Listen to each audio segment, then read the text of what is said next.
really warm. Let me take this thing off. Whew.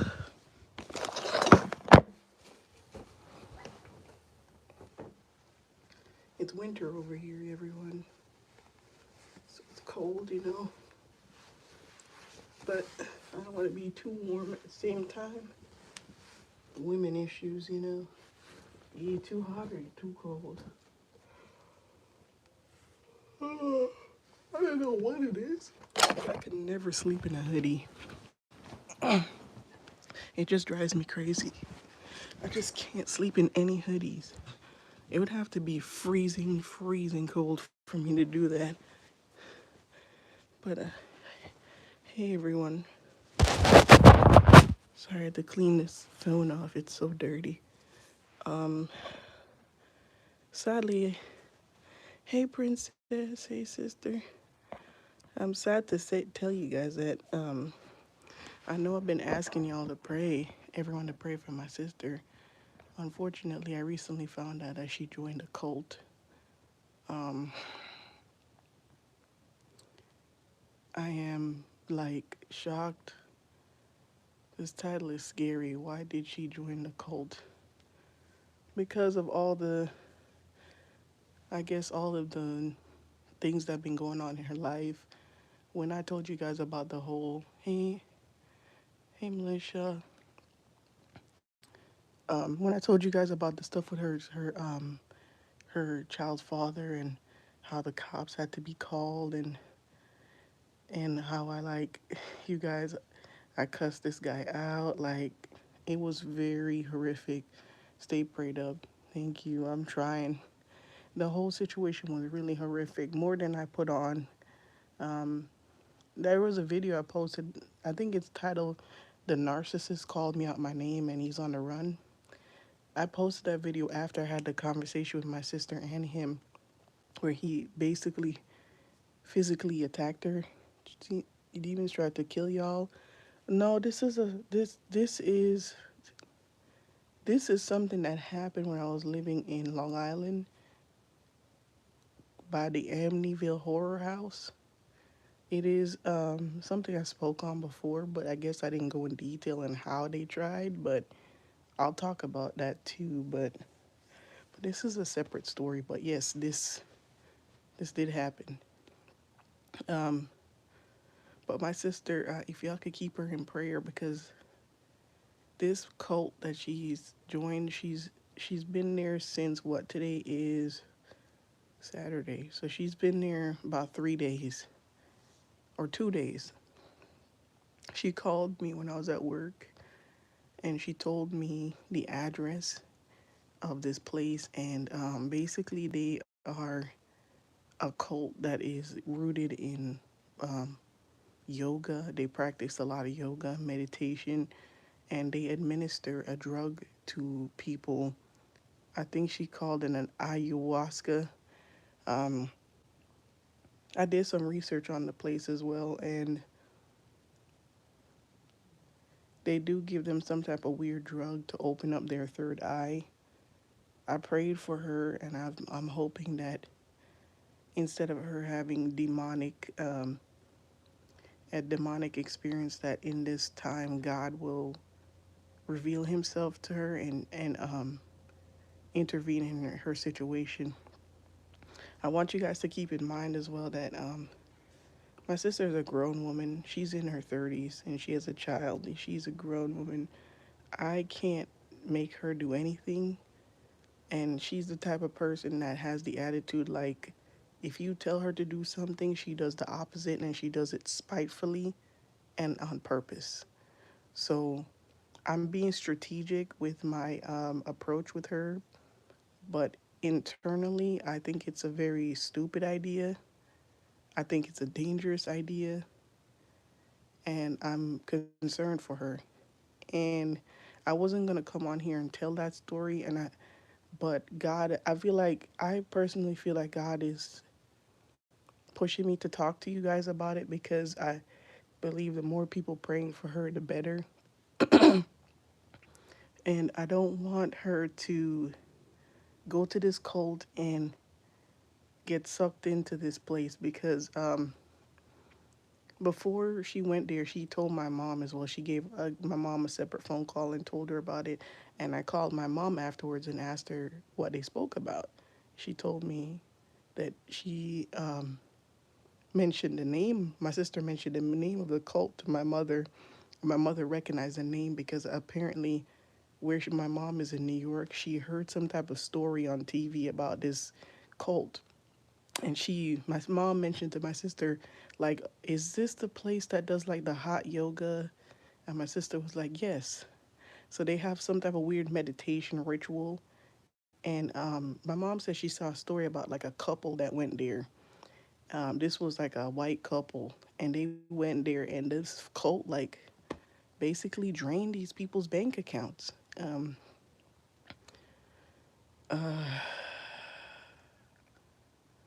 I did tell y'all recently too that my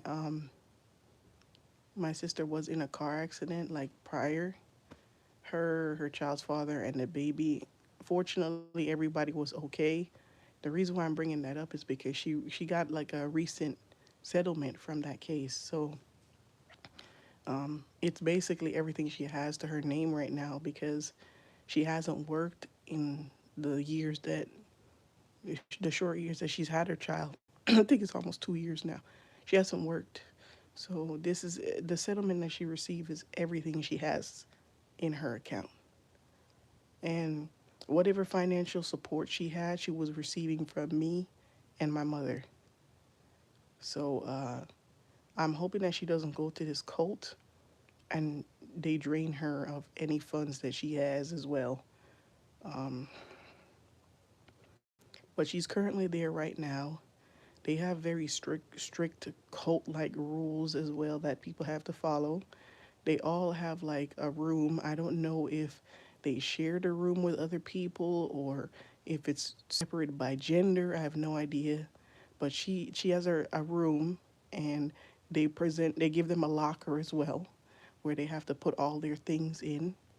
If they have any phones, any type of devices, it has to be put in that locker, and they can't use it like throughout their day, which I find very strange. I texted her yesterday. I didn't know if I was gonna get any response because again they're very strict with like the phone thing. But she called me today, and I guess I had missed her because I woke up early to shower so I could get the kids breakfast started and stuff. So I missed her, and she was telling me, "Oh, I'll give you a call back around 12 later." I never got the call. I never got the call. Um, I'm not exactly sure what's going on, but the last text message she sent me, she said everything is okay, but I don't really know that. I do have the address in case anything goes wrong, but I guess I really wouldn't know.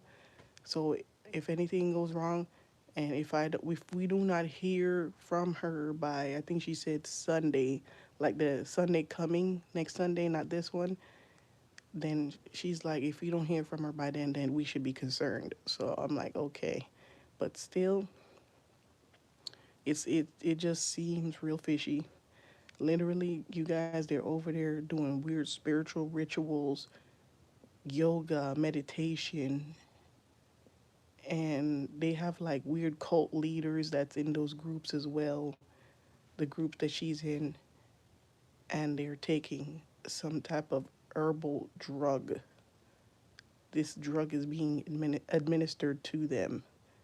Um, I just ask that y'all just please keep her in prayer.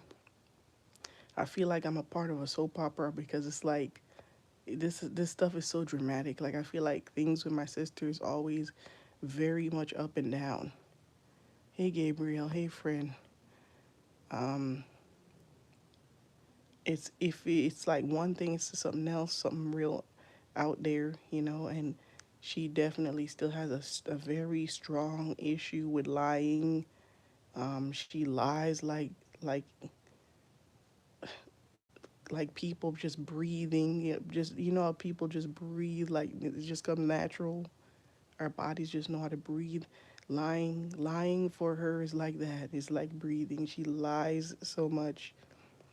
Like recently, before she went on the trip, when I spoke to her, I called her just to check on her, and she told me she went to like some Chinese place, I believe, or some restaurant. And I guess there was some like flyers there. You know, when they have those flyers that say stuff like win a trip to Barbados or a cruise or whatever. She said like, oh, she joined and like she automatically won. Like she found out she won like the couple days afterwards or something. It was so strange. She didn't win any cruise. Okay, she like completely lied about it. Like what she was actually trying to do was planning. She was trying to plan a trip, and she wanted to go on the trip, and I guess she wanted to make an excuse as to why she was spending her money to plan a trip. Like who cares? Like that is such a strange thing to lie about. But when I guess when a person has an issue with pathological like lying, only to them it makes sense to as to why they're lying. And it's like at this point, like I've been around my sister for many years. We grew up together, and I know when she's lying. And it was really disappointing to see that she's just still is continuing to lie like the way she is. She just lies so much.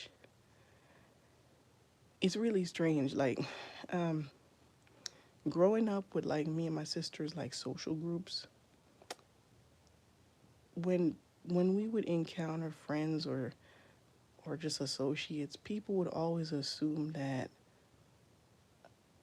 out of me and my sister, like that I was the one that had like a lot of issues. Like, because I'm not gonna lie, when I was younger, I did have like a big issue with trusting people. I'm still like that, but it was worse when I was younger.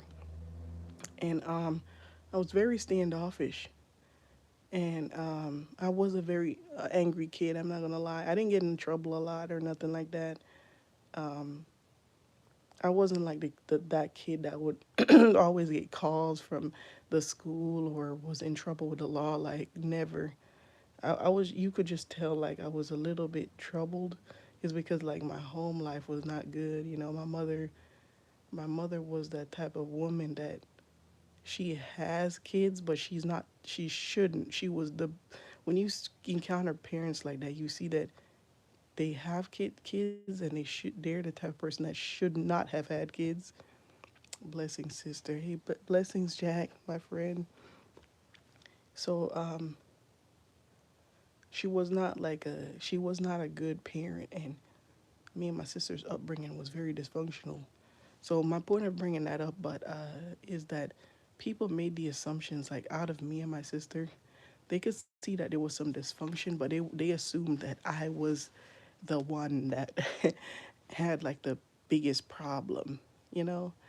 And but behind closed doors, it was like it was like the opposite. My sister was a wreck.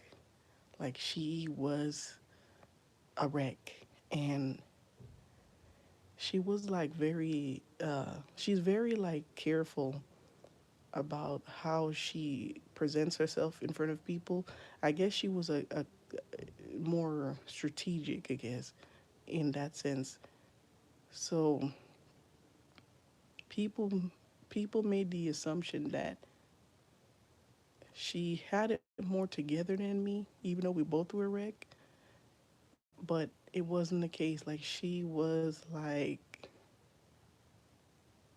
a scary person.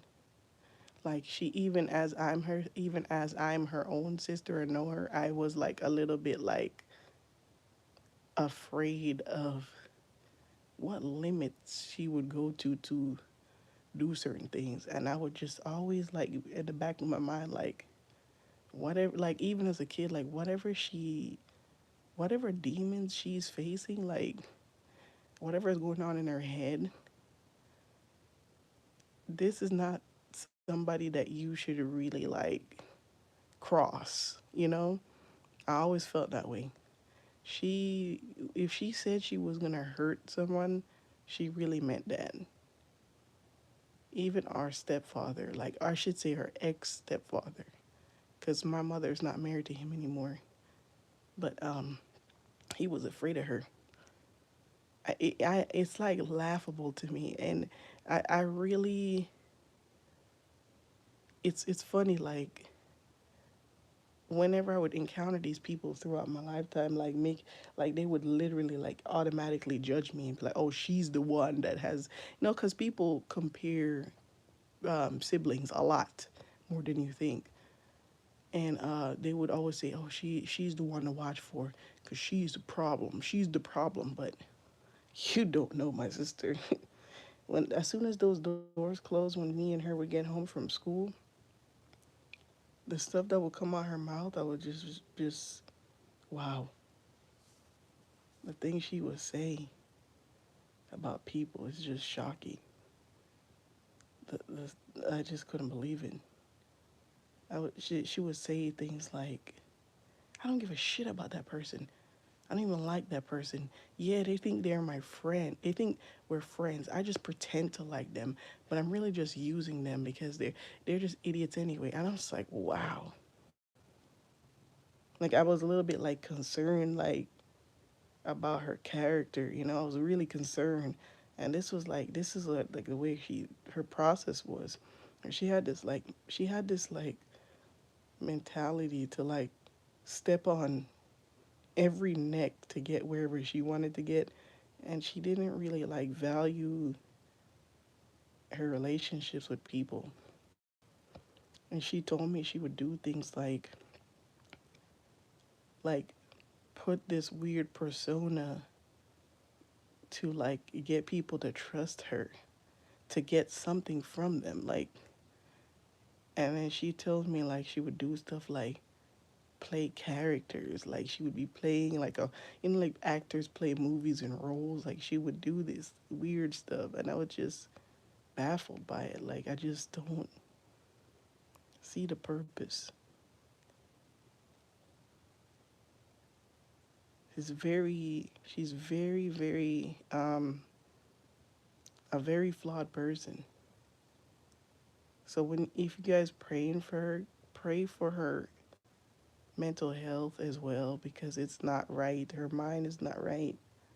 She's sick. There's no reason why anybody should be thinking like this. And like totally this, like she would tell me like she would do this stuff, and like after whatever she got out of the person, she would just totally discard of them like trash. I was like, it made my head hurt even thinking about it.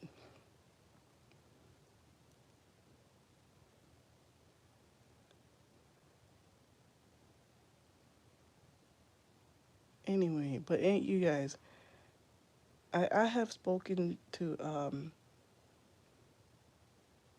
other people about, like people I've trusted about the same thing, and like whenever I talk to them about it, I'm just like, except this one person. I told this one person a little bit about like me and my sister's upbringing, like how I was a little bit concerned about like her thought process of why she was doing stuff like this. And surprisingly, one of the people I told this story, they were like,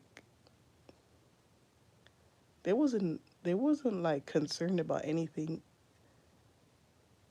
pertaining to the story because they were like very similar.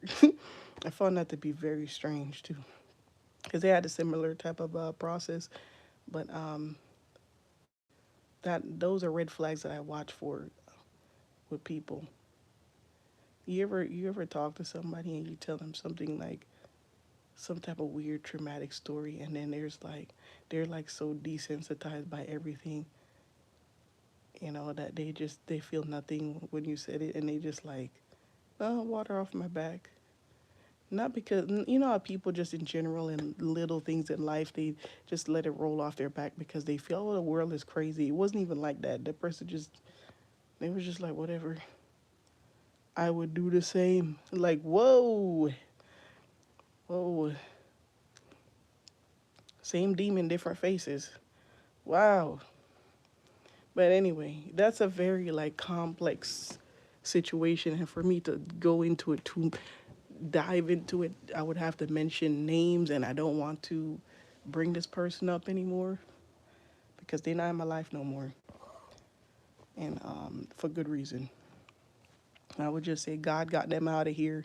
You know, people can be so uncaring sometimes, right? And it's, I guess what I'm, the way I'm explaining it doesn't make any sense, but it's not more so the person didn't care.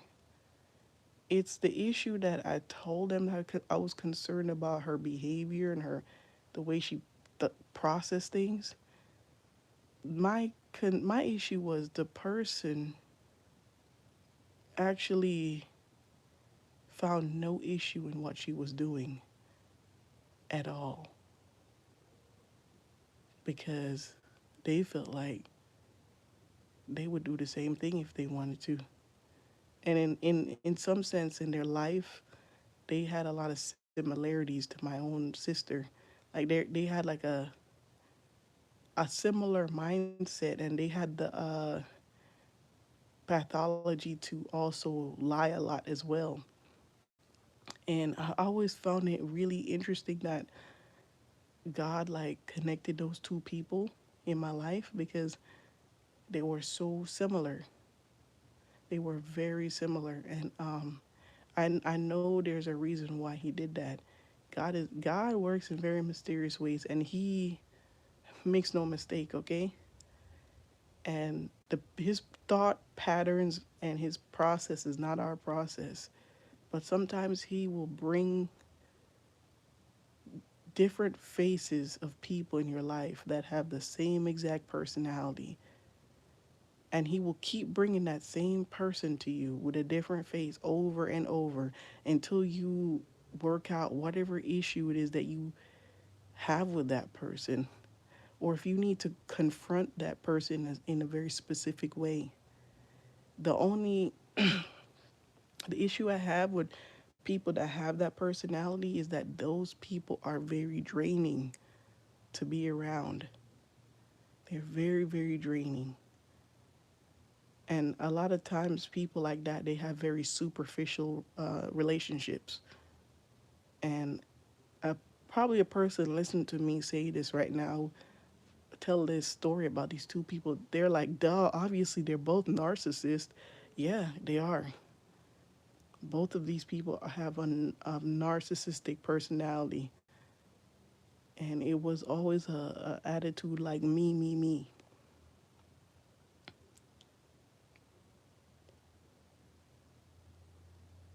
I was like dealing with this one individual for a couple years. It was a friend of mine, and then like at some points in the relationship, God kept like showing me like deep issues with this person, and I was trying my best to like be very patient with them because I knew like their upbringing was somewhat similar in like trauma to mine, so I related to them in that way, and I felt really sorry for them because I know what it's like to grow up that way and have all of this traumatic like experiences and like trying to like make your own way when you're an adult and stuff. But like enduring that friendship with that person, every time I was around them, I felt drained because it was like whenever I like asked them like, why is this way, and what was your reasoning behind this? What made you approach this situation in this way? And it was always like a big show. It was always like, well, because my upbringing and this and that, and like immediately after like all of this big outburst of like a very reactionary response, days later, if this person and I was in like a situation where we had to be outdoors and interact with people, the same thing would come up. Like this person was not changing. It was just like, and it got so bad at one point, you guys, that Okay, let me explain this. You know how people say, show me your friends and I'll tell you who you are? This is a very true statement because it got so bad at some point that the same places that I would visit with this person was so like, I don't want to use the wrong word when I say this.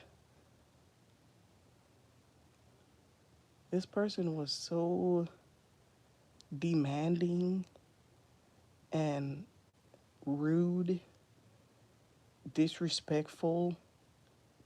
Like, this person has such a disrespectful and demanding personality that anywhere that I visited with them, people associated me, my own character, with that person.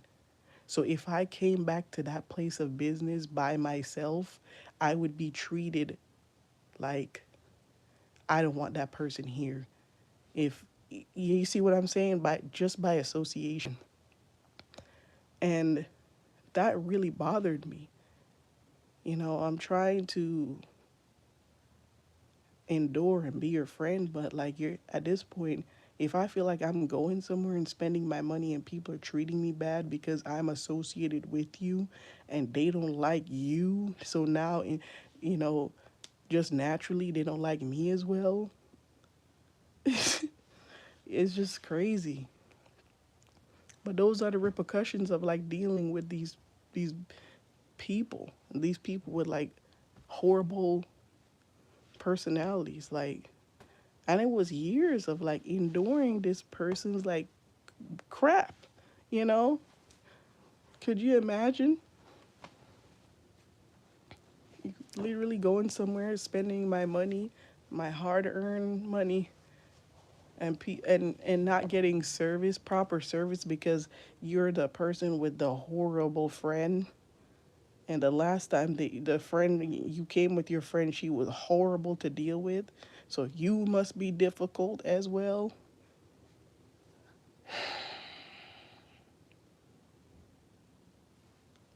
Oh my goodness. Anyway, I didn't mean to go into the rant about that, but it was just on my mind. Just be careful of the company you keep, you guys. Be careful. And I never don't trust what people say. Watch what they do. It shocks me how much patience like I had with this person, because there were some points where I was just like, wow, how much can I take? Like, this person told me like they was a believer. So like even that element like made me like want to help as well. So it was never gonna be enough help. Nothing was good enough. This person had the personality like nothing was ever good enough for them. Nothing. It doesn't matter what it was. Nothing is good enough. If you have that attitude about everything in life, like, how can you ever be pleased if nothing is ever good enough for you? You have to understand that when you go to places of business, where if you go somewhere to buy something or you go somewhere to sit down and eat, that you need to treat people with respect. And this is not some like five-star restaurant where the food is covered in gold. Nothing, I guess nothing will be good enough for you.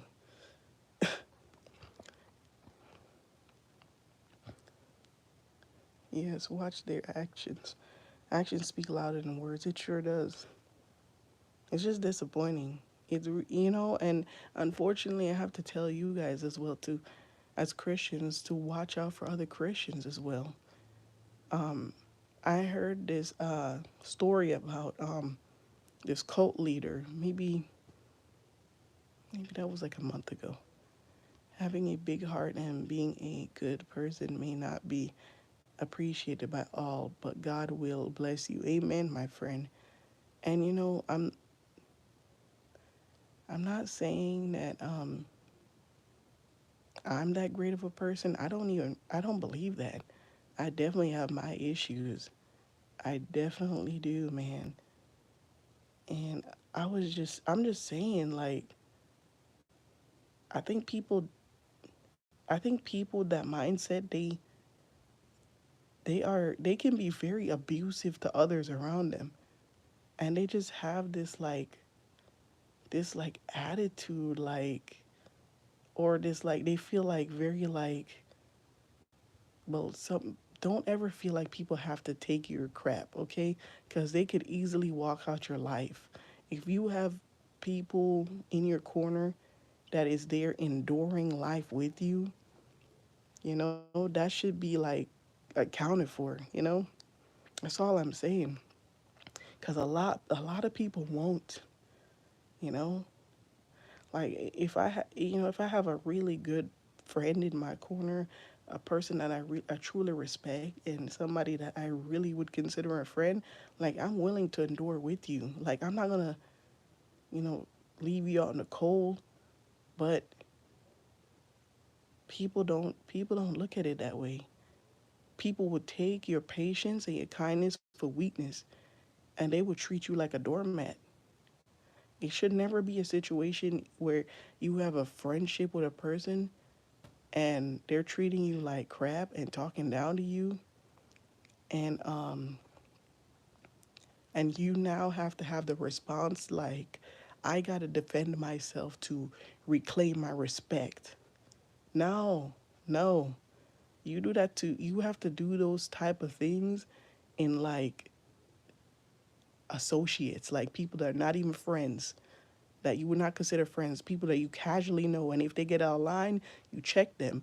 But if you really are real friends with this person and you feel like, well, I gotta puff my chest out, yo, back off, back down. It should never be that. She's speaking truth. That's what I'm saying. It should, if you really feel that that's your real true friend, you should never have to feel like you need to reclaim your respect with them. Because at the end of the day, if you play in that weird ping pong game with them, they never truly respected you.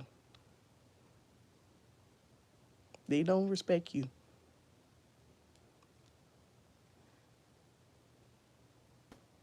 It's crazy. I had this one friend that never really wanted to be around when things got tough. Like it was kind of like, I don't want to cuss, but they had this attitude like, well, F you. And why should you feel that way? It's crazy. Like, why should you feel that way? That's not a friend. And then when stuff start to get better in your life, here they come. Here they come. Oh, what you doing? What's going on? People people like that's not your friend. Because if those people your real friend, they gonna they're gonna be in your life when your face is in the dirt, and when the light is shining on you, okay? If they not with you for all that, they're not your friends. Those people are associates. It's crazy. I know this one person, they was always talk about the things they did for other people all the time. Like they will always say, well, I got this for that person. I bought them this and I did that for them. That is weird and crazy to me. Like there's so many things that I've done for my own sister and she has to remind me I did it. She will bring things out like, did you remember you bought this for me? I'm like, no, when was that? Like my memory is bad as well. I'm not gonna lie. Like, did you remember you bought these shoes for me, or this makeup set, or this very nice cologne, no, perfume or something? And I'm like, I don't remember. Like, I just don't remember because if I go somewhere and I see something and I feel like this is something that would fit the person, I would just get it for them. It would just be natural for me to just do that. And she literally had to remind me of times of handed her money just because, here, just do something nice for yourself, take a break.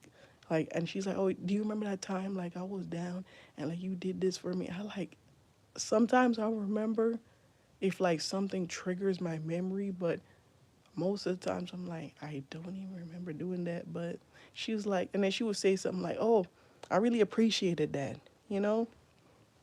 And I don't want to make it seem like demonize her, my sister, because at the end of the day, she has mental problems, you know. And I think that's what most of this issue stems from. But I did have good moments with her, I had good moments with her. But I'm just saying, it shouldn't be where you're like counting on your hands, like how many times I did this and did that for this person, and then you keep bringing it up. Then that shows me that you didn't really do it from your heart. Then, because if you did it from your heart, you wouldn't try to count how many times you've helped somebody. It should just be that you wanted to help them. That's crazy. I don't know. I was just disappointed with that person because it was always that what I did for these people. And it's like I think about myself as well with that person, like, because I've helped that person and that person has helped me. So I'm like, when I'm not around, do you say these things about me? Oh, I've helped this person. I got this person a scarf or a cup, and this happened, and how dare they because I got them a scarf, you know? That's a horrible attitude to have. That's terrible. How could you say that you a believer, you a Christian, you don't treat people well, you count every good deed? Like, I really have to question myself at that point because I'm like, why am I entertaining this person? Like, why? Because everything you say, like everything you say that you are, oh, I'm this and that, I'm good, I'm trying to be righteous. But then when your actions, like when that's brought to the forefront, it's always something bad. I think the problem is the actual problem with a lot of people like this is that they're permanent fixtures in the church. They're like that one chair in the corner that's been in there since the church opened, and it's just always been there in the corner. It hasn't moved. It's been there, 10, 30, 20, 15 years. It's been there for a long time. It's just there. Just like a lot of people in the church, they're just there. They're not getting better. They're not progressing. They're not getting closer to God. At this point, them coming to church is just a routine. It's just something on the bucket list. It's just something to do on Sunday. Here you are talking to these people, hanging out with these people, inviting these people to your outings. Some of these people may have been in your home, but the entire time it's like a devil in church. And I don't want to call people devils, but it's like devils in church. Because if God literally refers to the unrighteous people and the false saints in the Bible as the sons and daughters of the devil, then they might as well be devils in church because they look to deceive. And I was mentioning earlier, and I got off the subject about some like story I heard about this cult leader. I heard this story about a cult leader maybe a month ago, and this dude preached like he talked about God. He talked about God to build up this cult, and he used the name of God to disarm people. And when I heard that line, like that saying, it really touched me because I was just like, wow, that's powerful. I don't think I've ever heard anyone say that type of saying. And I'm gonna, and then as like I really sat back and I thought about that. I really thought about that. And it's the first time I've heard that in words because I've seen people do this. And I'm gonna say it again. People use the name of God to disarm people. And I think people need to watch out for that. You got these like wolf in sheep clothing. They look like us, they talk like us, but they're not of us. They're using the name of God to disarm people. And when you do stuff like that, you are very dangerous because you're presenting yourself to be this holy and righteous person. You might even say, "Hey, I'm progress." I'm a person in the midst of a work in progress, but they know they're none of that. Some of these people know that they're wicked, but they know the right things to say to you. They know the right words, and they know the right name to use. They use God's name because as soon as you hear Jesus, you hear God, the Almighty Jesus, the Alpha and the Omega. Here you go taking off all your armor. Look at you taking off your helmet. You put your shield down. You took off all the breastplate. You put your sword down, and you think you're embracing a brother or a sister. But the whole time, as soon as you took that breastplate off, you took off the helmet, you put the sword down. Here they go stabbing you right in the neck and in the back.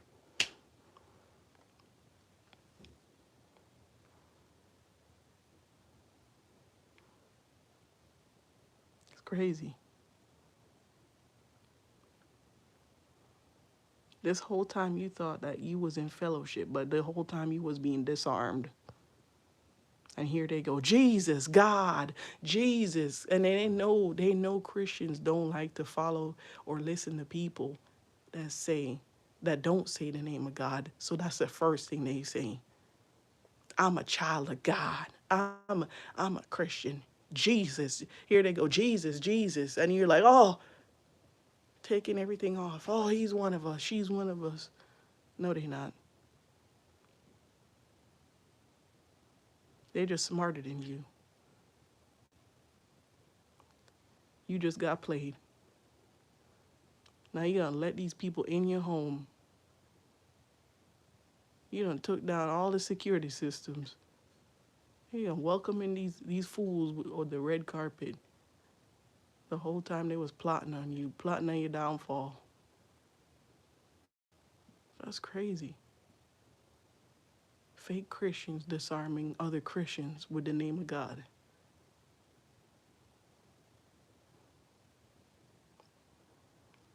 Nobody's safe out here. Y'all gotta really keep your eyes open, man. Keep your eyes open. Look, I am not the what's the saying, the brightest crayon in the box or whatever people say. I ain't the smartest person with the books or anything like that. But I watch for the little details. At least when I'm trying to pay attention, I watch how people say things, their body language, what they say without saying it. I'm always keeping my eyes open. And I know what type of slime balls are around me. I know the type of people that I go to work with, and unfortunately when you have a job where you have to physically show up and you work for someone, you can't always pick and choose the people that you have to associate with for work. But you can choose the people that's in your personal life and your circle. You have the ability to weed out what is wrong and what is right. But if you're in a situation like myself, like most American people, they have to work, they have to be around certain characters. Just keep your eyes open. That's all I'm saying. Be strategic. What is the saying in the Bible? Be as cunning as a snake and harmless as a dove. If I'm saying that wrong, I apologize. Sad but true, sis. Amen. It's sad. There's not a lot of people that can fool me for too long. I'm not gonna lie. There's this woman at my job, and she's another one, disarming, very disarming with her words. But when I first started working there, she would say things to me, and it would be positive stuff too. She would say, like when my child was sick and stuff, and I had to leave, and I said, "I'm really sorry, I have to go." She would say things like very encouraging things like, "Don't worry, like we got this. We're a family. This is how we treat people here." Whenever I would hear her words, there would be something dark coming off of her. And to a person that's not watchful, you would miss it, you would definitely miss it. And this is why I don't always vocalize something I'm feeling, because I know that God gave me the gift of discernment with people. So when I vocalize it and the other person, they don't see what I'm seeing, the first response they have is to invalidate what I said. Oh, I think you're just being paranoid. That lady seems really nice. And I'm like, something is off about this woman. She would always say very positive things to me, but there was this darkness coming off of her, and I couldn't really explain it. And at the same time, she said she was a Christian. So I was like, even when she would say something and smile at me, it would be something under the smile that was wrong. Like, I just couldn't pick up on it at first, but I kept in the back of my mind, I was always saying, I would like to know how demons killed you all. I have not heard this story yet. No, I was saying that they tried to, but anyway, I'll wrap that part up. The lady was I was right about her. She ended up a few weeks later trying to like um, spread like fake rumors and play the victim, and I wasn't the only person she did this to, so it wasn't personal.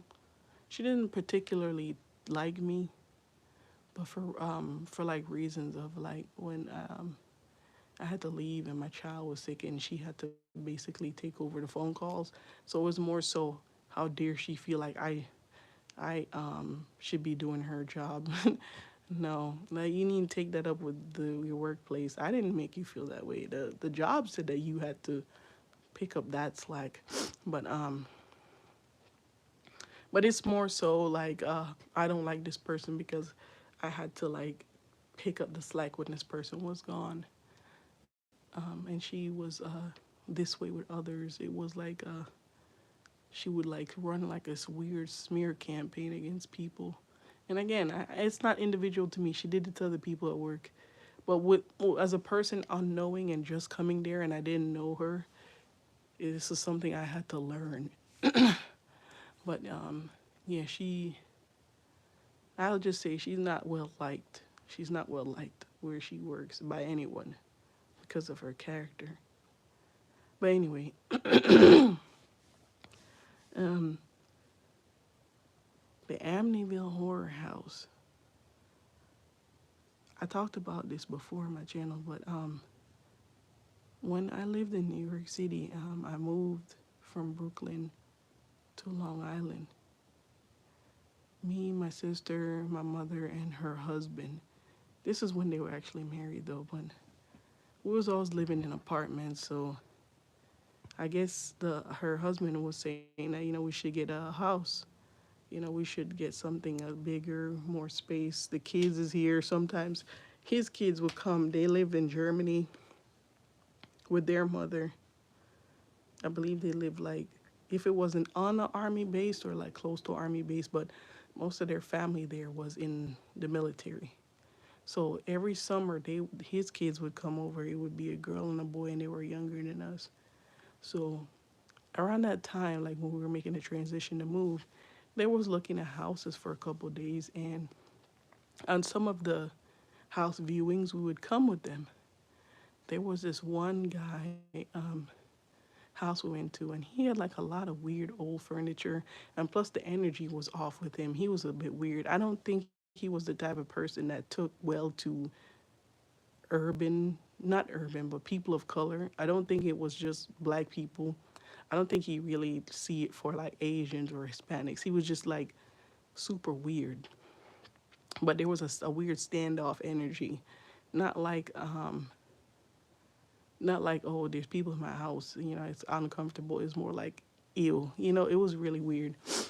But we was like basically just like a regular black family with kids, and we weren't like very loud, like with the way we dressed was pretty simple, and so we went to that house, and I believe my mother's husband, she put an offer in that house, and the guy with the weird furniture, he like, I think he turned it down like immediately. He really didn't want us moving in this house, so we're like, okay, let's look at another house.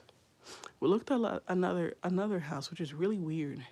It was this lady, or it was a family. She had like a lot of girls. That's what I remember, and I think she had one son. I can't remember if it's another one, and they had like, you guys, their garage was filled with soda. I'd never seen so much soda in my life.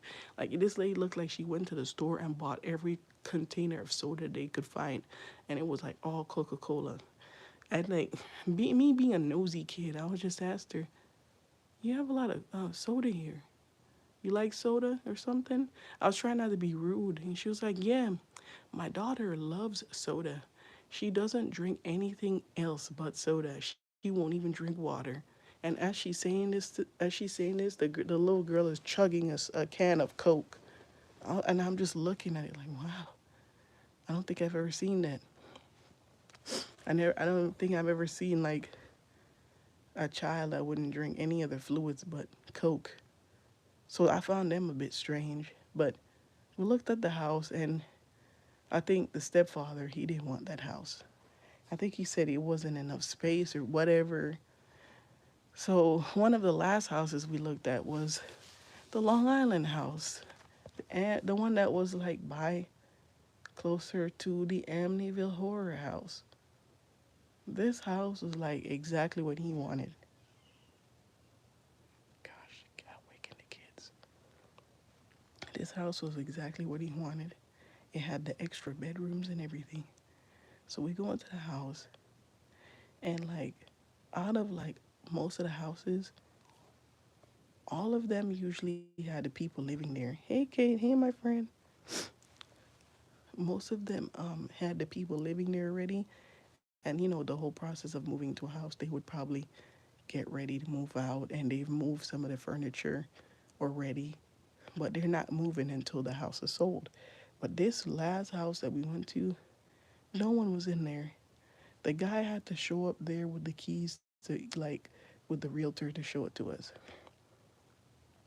I don't know why, but well, I know why afterwards, why no one was living there. So we get into the house, and I remember looking into the living room, and as soon as you go to the house, there is the living room to the left, and there's a sliding closet with a glass on it to the right, and next to that sliding glass was like the kitchen. I remember walking into the kitchen and being like, something is wrong with this house. Something is not right with this house. I remember saying that in my head, like, while I was in the kitchen, and I was like, I don't know, something is not right in this house. And we start walking around the house. We went to the rooms, and as I'm in these rooms, the feeling is getting worse. And I'm like, what? I remember saying, something is still not right in this house.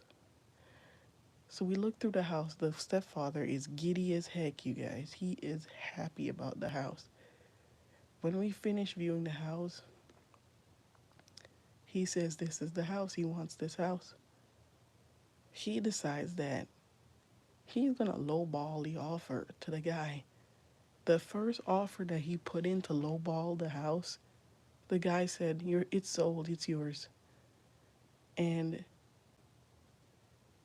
the realtor and the stepfather was like, wow, like, he didn't even try to negotiate. Well, maybe he really wants to move.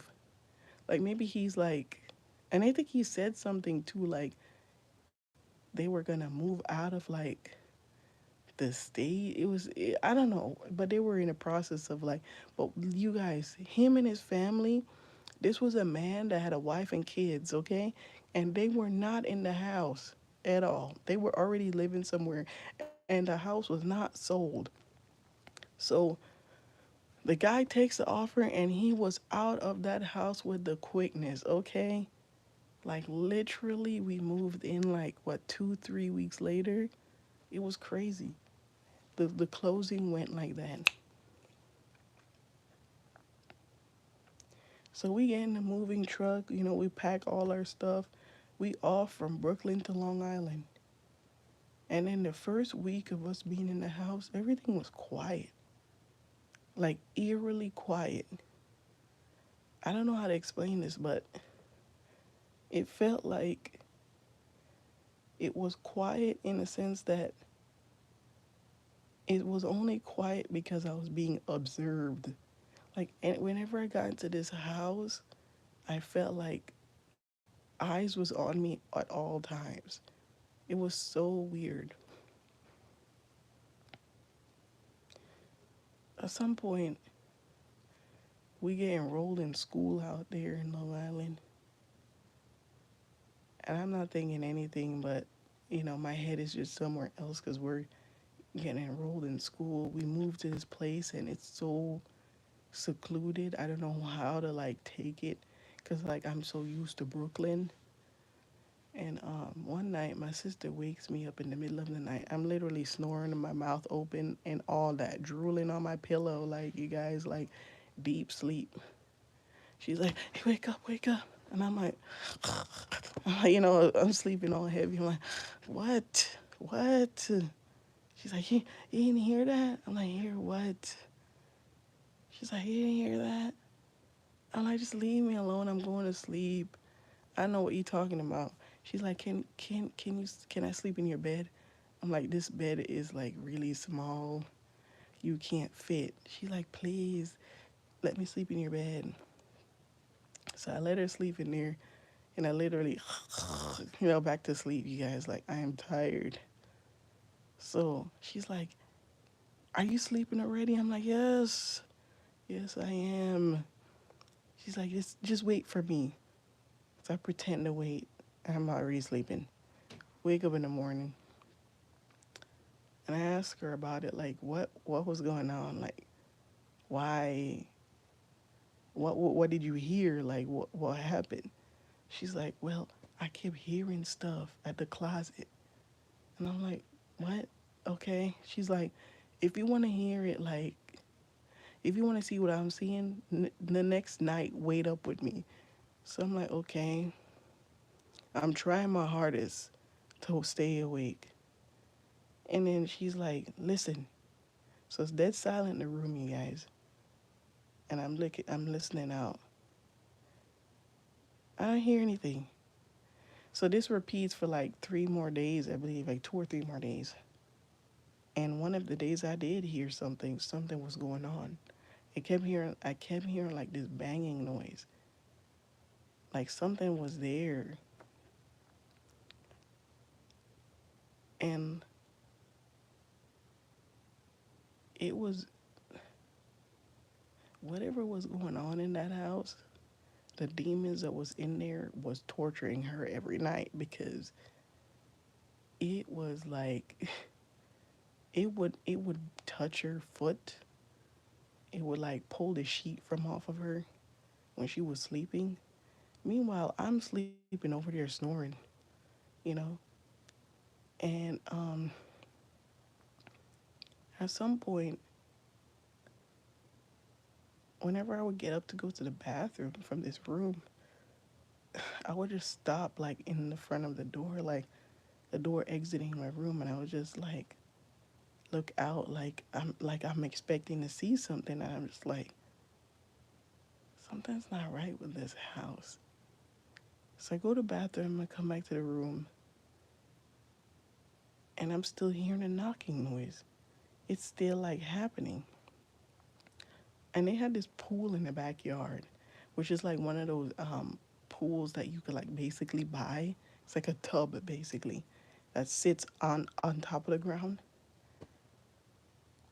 And there was this weird little windy blinds that was on the window, and I would just open the window and stare at the pool, and something was in that backyard as well.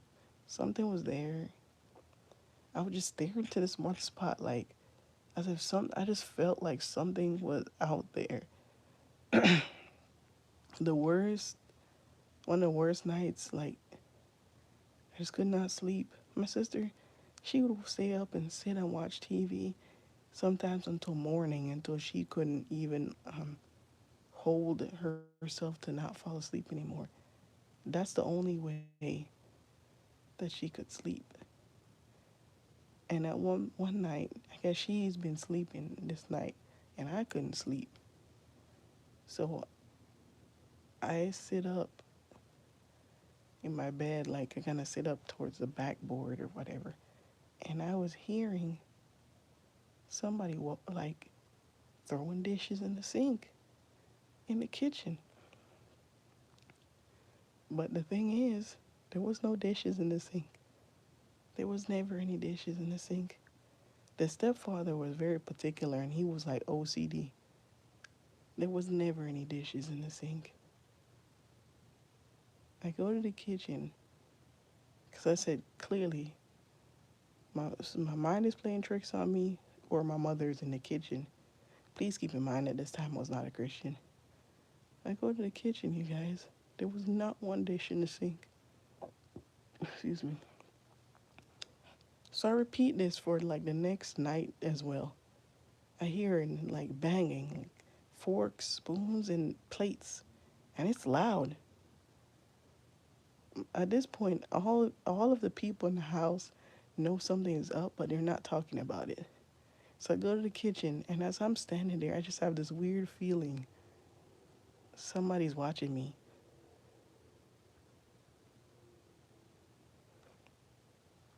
This is when things got worse. My sister and the stepfather does not get along. He and I don't get along, but their relationship, them in particular, their relationship is even worse because it's stemmed from my sister, like the beef that happened between us as kids and him. It started from her. So that's what the root of all of that was. Like it began there. So their relationship is the worst of the dynamic. So he and my mother, him and my mother kept getting into it about us because he felt like how could they be living in my house and they don't want to communicate with me, they don't want to talk to me, and why they don't like me. Okay, this is a whole nother story. It was pretty crazy of how all of that got there, but this was the root of their arguments a lot between both of them.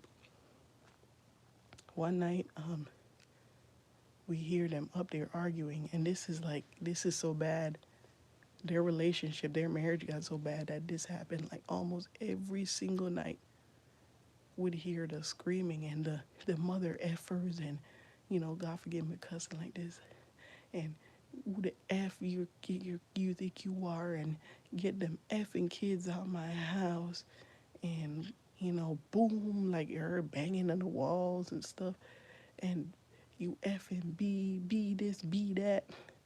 This is how he was talking to my mom, and she was going right back at him too. I'm not gonna lie, you son of a b, all this. One night, I hear them talk. I hear them cussing, and it sounded like he was getting heated. But for something else, something different happened this one night though. I heard something up there, cause their room was on top of our room. That's the master bedroom. I hear them cussing, be this, mother F this. And I hear, wham! I'm like, what the? In my head now, I'm fuming in my mind. I'm upset. I'm mad because I thought he hit her, like he hit my mother. And I'm not gonna lie, I do think that has happened, but she didn't say anything because she's probably hit him as well. Toxic relationship. It was very toxic. Um, a few years after we move out of the house and their relationship goes sour, I asked her what happened that night because I heard something up there. She says, you wouldn't believe me if I told you. I say, just tell me because the house was weird. And there's a lot of weird stuff going on there. So, no, I didn't say that. I'm sorry. I didn't say that part. I said, just tell me. Just tell me. Um, so she says, while she was up there, her and her husband, her ex-husband now, was arguing, and he was like cussing at her. But at this point, the argument got so bad that he started to get in her face, right? And they have this um, coat hanger that was in that room. The coat hanger, I believe, yeah, the previous owner left it in there, the guy that sold them the house, and it was made out of like this like very nice wood. It was really sturdy and it was really nice and it looked old. When he got up to like get in her face like that, the coat hanger slid across the room between them and almost hit him so hard it went wham by itself. The demons that was in that house tried to tried to harm him. Not because whatever was in there was on my mother's side or was trying to defend her. It's because he just had a lot of like anger and a lot of demonic activity. I would have dipped out for real, for real. I would have too. But the demons that was in there, the evil, there was a lot of like dark energy coming from him. So they was drawn to him a lot. Like the demons was feeding off of him. Just like the guy from the Amityville. And the reason why I say you guys will connect the dots afterwards. But the thing, it wanted to like basically off him that day. It was trying to kill him. Um, at some point, the arguments in the house get really bad to a point where my mother, she started like taking more shifts at work or whatever. So he would come home before her. Like even though we moved to Long Island, they both still worked very far. They worked in Brooklyn. So it was a big commute for them. So he would come home sometimes earlier than her, and it would just be him, me, and my sister in the house. At some point, my mother, she would come home later and they would all go to bed at night, right? He would start walking around the house, pacing, pacing, pacing, like manic pacing for no reason. And he would be talking to himself. And then all of a sudden, he started bringing this hammer with him everywhere he went in the house. And it was like every time I saw him, there was like this evil coming off of him. There was this like dark spirits coming off of him. At some point, he's like so angry and doesn't want us there so bad. He takes our door off of our room because whenever they would start their arguments or whenever we would have issues with him, we'd come in the room and just close the door. So he felt like that was taking our power away by taking the door away or privacy. So he took the door off the hinges off of our room. Um, one night he comes into the house again with the hammer, pacing around in the house with the hammer. And the reason why I'm bringing up the hammer because he he was doing this every day, and the man from the Amityville horror house was also doing the same thing. I never even heard of this movie at this point. I didn't even know this was a thing. I didn't even know this thing happened like close to where I live. But the guy that lived in the Amityville horror house killed his whole family, and he seemed like he was going mad too. Like he was going crazy, pacing around the house. And this was happening in our house as well. The demons that was like in this vicinity of this neighborhood that was in that house, it roams this place. It's roaming this place to kill, steal, destroy. And one night he comes into the house pacing again, and I'm having a hard time sleeping, you guys. So you know when you keep your eyes closed, but you're not really sleeping, but and you're listening to everything around you. I just couldn't sleep, and I heard him pacing back and forth in front of the door because he wanted to kill us that night. He wanted to kill us, and he was contemplating if he should kill us. Um, he felt like we ruined their marriage, so we were the root of his problem. So he should just kill us. He came into the room, and again I was awake. I knew he was there, but my eyes were closed. He took a flashlight and shined it into my face. It took everything in me to keep my eyes closed. And he had the hammer in his hand. He was shining it right in my face. Then he shines it on my sister's bed too.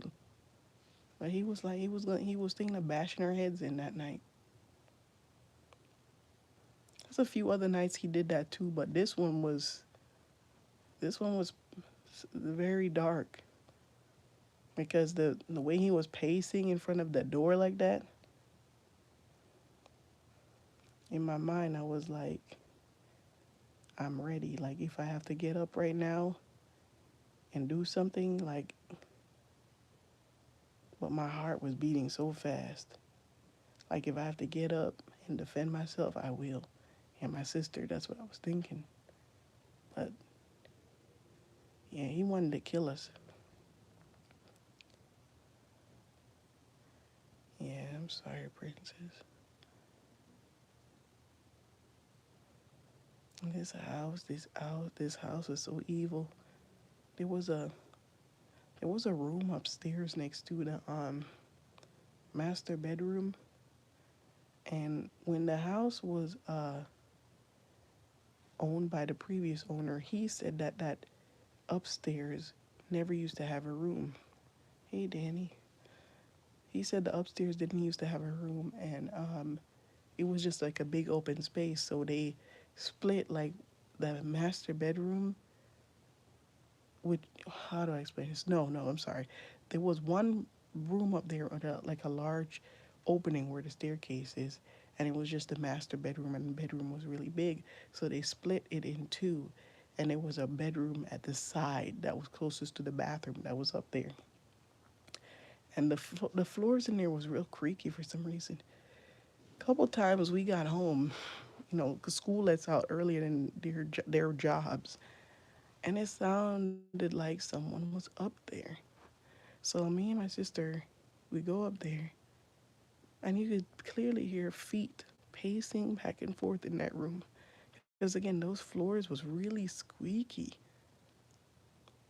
When we get up there, there's nobody up there. No one was in there. It became so frequent that we just like started ignoring it at some point. But it sounded like whatever was up there was not happy with that, because at times it sounded like someone was actually running all over the floor. It sounded like a gym in there, like a, when you go to the basketball court and you hear people walking up back and forth in there with loud shoes.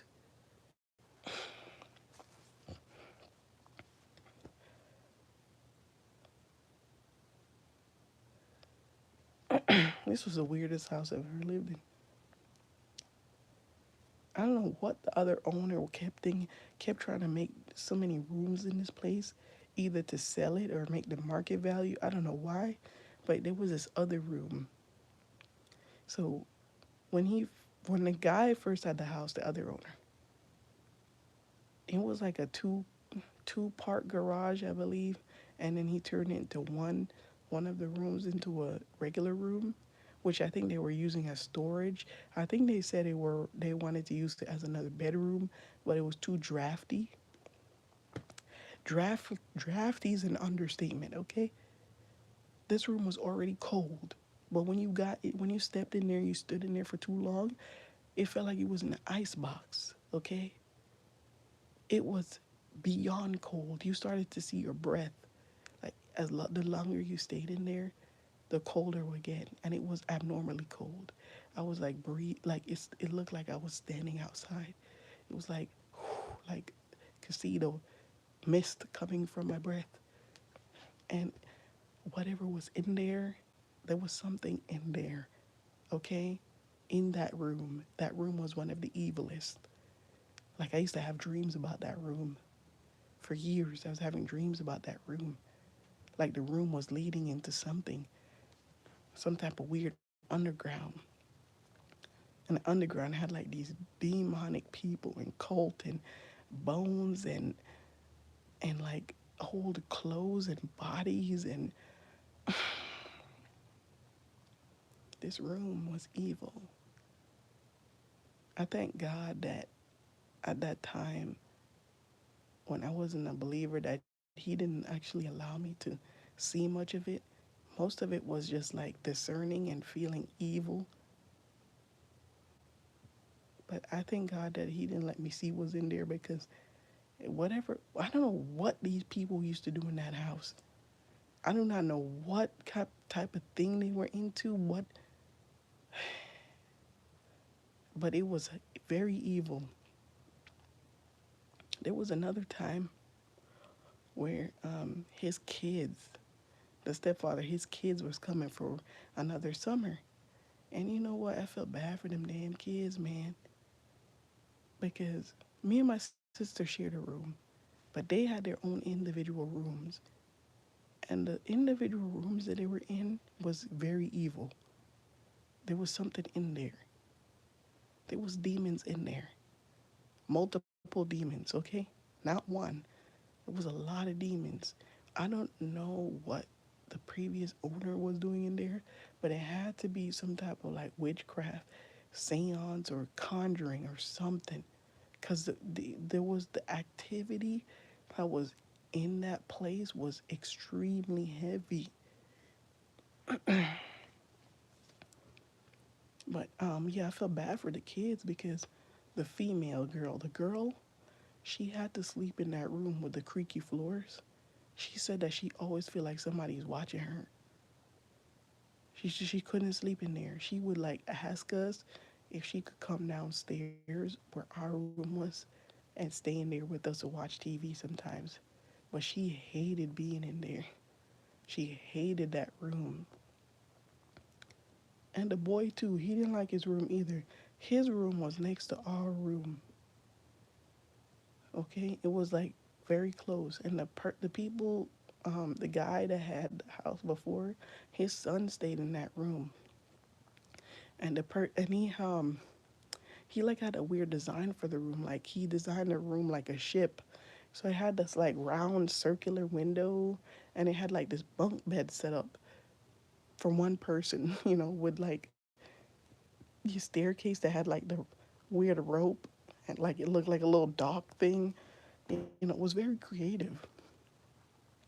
But that room was one of the rooms that had the least activity. So that one wasn't too bad, but there was something there too. But it wasn't too bad. But her room was horrible. And the worst part of her room was in her closet. There was this little door that led into this like small space. I don't know what that was, but it was a mini door in her closet that led into like a small space that only a midget could fit in. I don't know what that little room was, but that little room creeped me out. Well, me and my sister only looked into it a few times, and we didn't bother going back up there. We don't like going back. I don't like going up there. Sorry, but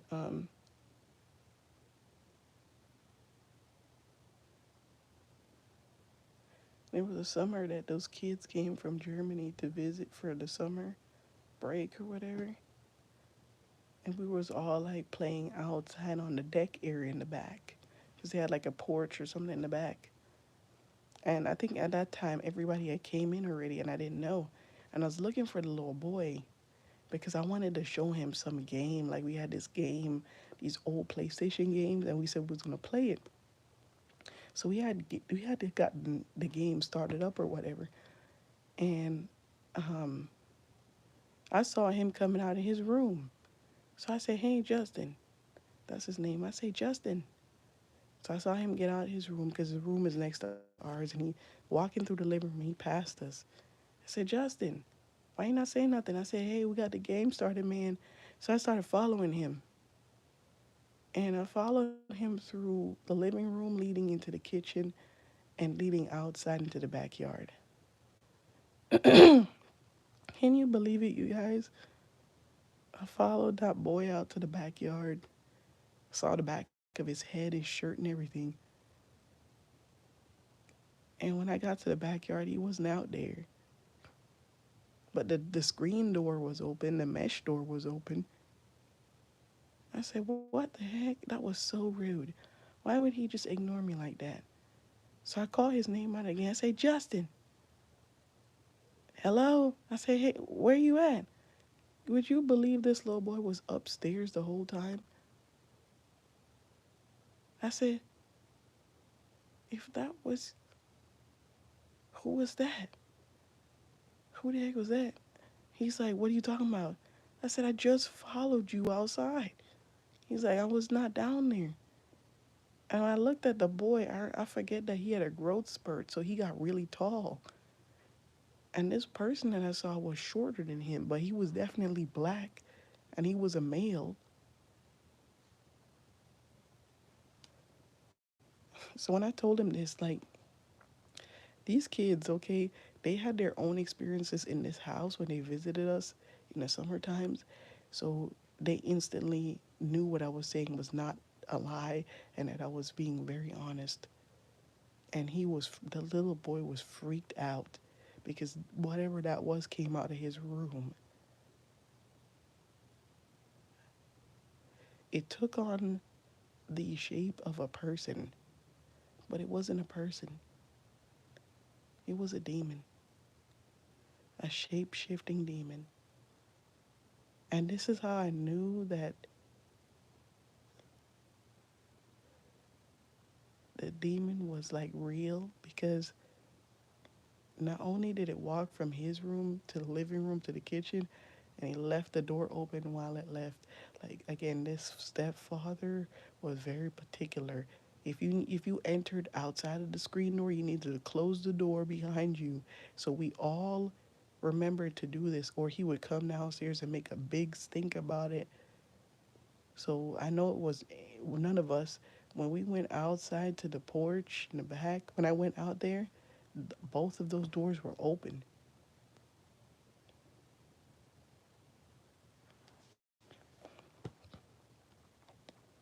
and nobody was out there.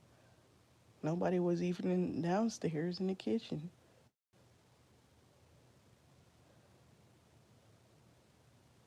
I remember it to this day because I never saw the person's face and the only back of their head because it was a demon.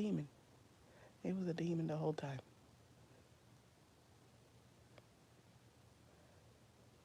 This stepfather, like he hated us so much, he would like try to turn off all the appliances when they left, right? So he would cut the breakers, to the kitchen so the stove would turn off. So we couldn't like make anything on the stove. He was very petty. And my mother would always say, "You really shouldn't do that. You cause a fire. You really shouldn't do that. This place is gonna be on fire one day if you don't stop." And then, when she would say that, I would be like, "You're right. This place is gonna burn down one day." We would always say that it's gonna burn down. It's gonna burn down.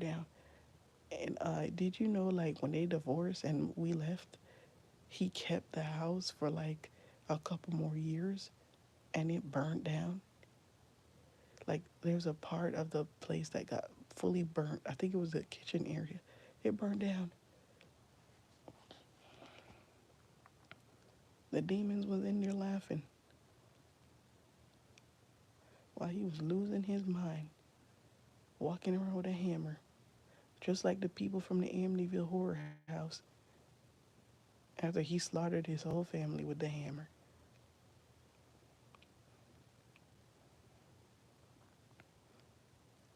Oof. Whenever I talk about this stuff, it makes me like realize like even more why I need God and counseling because there's no way people go through stuff like this and be normal. There's no way. You just have to be something wrong with you going through stuff like this. Your mind can't be fully right from all these weird experiences. And I'm just saying because this is just a drop in the bucket of my childhood. This is just a small portion. Okay, the rest of it is horrifying. It's just horrifying. It's the grace of God why I'm still here. And my sister. The rest of it is just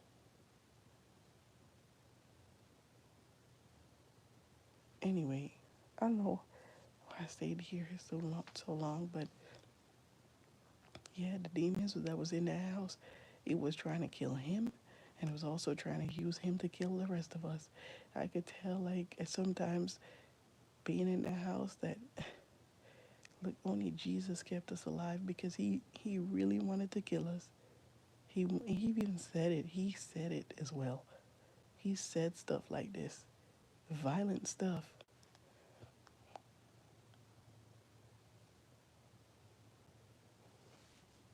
Anyway, you guys, I think I'm gonna call it a night. I have to get up for work tomorrow. Please keep my sister in prayer. Please let her see the error in her ways right now. This cult is not gonna be helping her. Pray that she has an experience with Jesus instead, y'all. Anyway, may the Lord bless you. May He shine His light upon you. May the God of the Bible give you peace, not only today, but forever and ever. And those who believe say amen. You guys, I hope this helped you guys in some way. Hope these stories, draw you closer to God because if He can get me through that stuff, He can get any of you through anything. But you keep you guys' eyes open and stay blessed, y'all. Good night. Good night, everyone.